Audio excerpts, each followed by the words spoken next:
Do you ever feel like you're drowning in games to play? This year especially, we've been bathing in AAA releases and indie titles. The size of the Steam library is going through the roof on PCs, the mobile app stores are getting ever more saturated, and there's barely enough hard drive space on our consoles to keep up with our games libraries. We've really got more games than ever to play, so it's interesting that almost half of Xbox One owners have made use of the console's backwards compatible feature. Yep, according to Microsoft, almost 50% of Xbox One gamers have played Xbox 360 games on their current gen console. Microsoft head of Xbox Phil Spencer tweeted, "Now over 300 backwards compatible titles.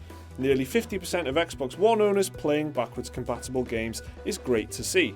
Thanks for supporting the program." Well, thanks for supporting the gamers, Phil. Seriously, this is great to see. I know we do a lot of bitching on this channel, but it's always in defense of the consumer. The fact that Microsoft's very pro-consumer backwards compatibility program is a success is very good news. And it absolutely flies in the face of the commonly held conception that while backwards compatibility is heavily requested, it's actually rarely ever used. It shows that gamers do want to play their favourite 360 games again.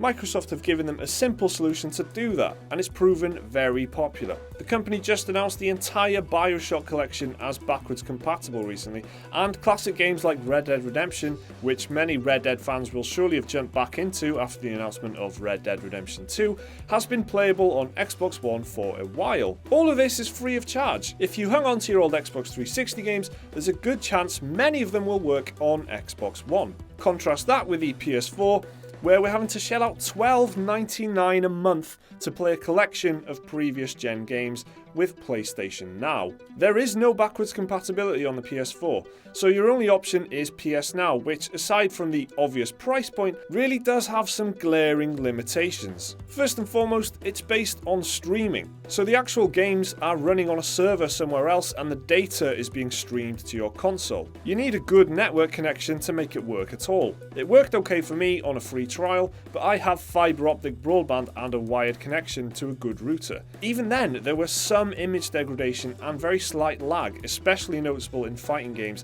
like Ultra Street Fighter 4. And while there may be some notable titles on PlayStation Now, many of the games are just shit. PlayStation does offer some PS3 and even PS2 classics for sale on the PS4 store as well, but again, the collection is limited and you are having to essentially re-buy games that you might already own. Xbox One owners are getting a far better deal with backwards compatibility, and it's a smart business decision for Microsoft. When Xbox One was first announced, the company saw a huge backlash over the many anti-consumer ideas they were trying to push for the console, even earning Xbox One the hilarious nickname Xbone.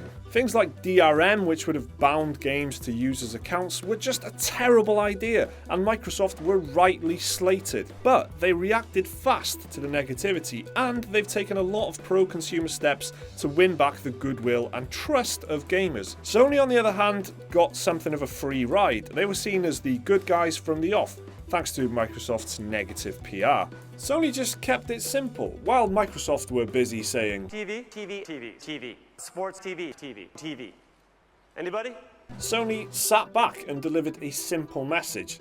The PS4 is a games console for gamers. It was all about the games. Now though, that dynamic is really starting to level out in a big way. While Microsoft has been busy clawing back some ground, Sony's feet have been firmly up on the table, looking at big ideas like VR and the PS4 Pro rather than worrying too much about the basics. And they don't have to worry. The PS4 is dominating the Xbox One in global sales terms, and they're probably already feeling like they've won the generation. But Microsoft is still working hard, and they're hoping that the Xbox One Scorpio, the most powerful console ever as they put it, can turn things around for them. And crucially, PSNow is simply nowhere near as good a proposition as Xbox One's backwards compatibility. If half of Xbox One owners are using the feature, it shows there's massive demand for it, and it's a vital part of the console market. The success of Microsoft's backwards compatibility program, if you ask me, is a very good thing for the industry, and hopefully it will push Sony into competing just a little bit harder for the hearts of consumers. Thanks a lot for watching, guys. Do you make regular use of Xbox One's backwards compatibility, or are you a PlayStation gamer who wishes you could play your old games without having to sign up for another subscription service and hammer your bank account even more? Let us know down in the comments. Remember to leave a like and subscribe if you enjoyed the video, We'll see you next time.